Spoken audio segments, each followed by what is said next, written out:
Հայդուկային շարժումը 1880-ական թվականներից հատկապես այդ տասնամյակի կեսերից սկսած երևույթ էր։ Բանն այն է, որ 1877-78 թվականների ռուս-թուրքական պատերազմից հետո, երբ հայկական հարցը միջազգայնացվել էր, բայց միևնույն ժամանակ արևմտահայերի խնդիրները չէին կարգավորվել, արևմտահայության շրջանում այդ հուսահատ վիճակից գալիս է այն գաղափարը, որ անհրաժեշտ է դիմադրել, զինված դիմադրել լոկալ գործողություններով թուրքական եւ քրդական ավազակախմբերին, օրինակ պաշտոնյաների չարաշահումներին պետք է հակազդել զենք, օրինակ եթե նրանք գալիս են զենքի ուժով, վերցնում են, խլում են հայ շինականների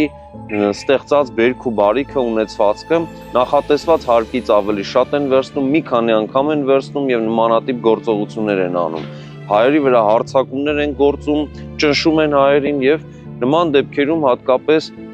թուրքական պաշտոնայությունը եւ քրդական տարբեր ցեղախմբերի պետեր աչքի են ընկնում նման գործողություններով։ Որոշում են, որ պետք է նման դեպքերում հակահարված տրվի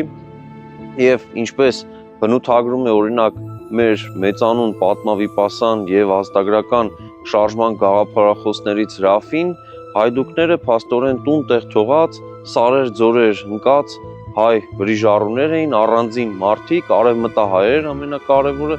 ովքեր որ փաստորեն ֆիքսում էին, որ իրենց գերեզմանը դառնալու է որևէ մի լեռնային տարածություն, այսինքն գիտակցում էին, որ մահապարտի ուղի են ընտրել, եթե կատարում են վրիժառուական գործողություն։